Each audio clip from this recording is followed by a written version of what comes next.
8-year-old boy dies in hospital, then returns, claiming he has an important message to share. In the summer of 1997, tragedy struck the Kemp family in a way no one could have anticipated.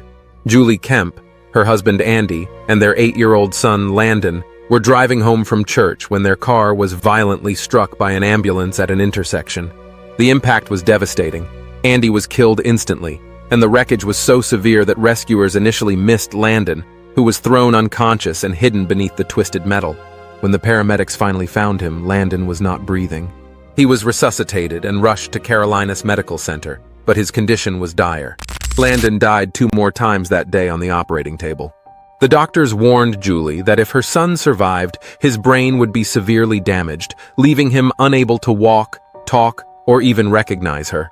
Julie was overwhelmed with grief.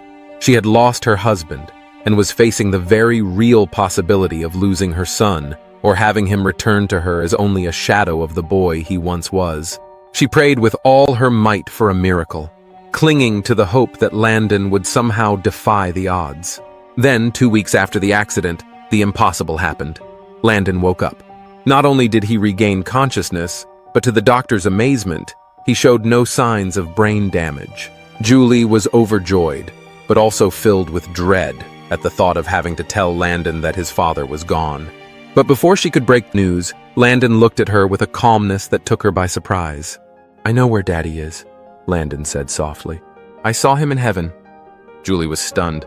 How could her young son, who had been unconscious the whole time, possibly know this? As Landon continued, her astonishment grew.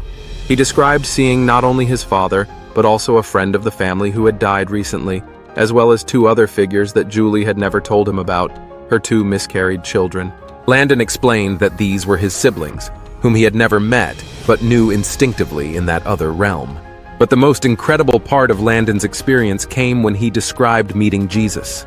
He told his mother that Jesus had spoken to him, telling him that his time on earth wasn't over yet. Jesus asked him to return to life, to live as a good Christian, and to share his story with others. Now grown, Landon and his mother have dedicated their lives to fulfilling that mission. They travel around sharing their story of faith and survival, hoping to inspire others with the message that even in the darkest of times, there is hope and a higher purpose.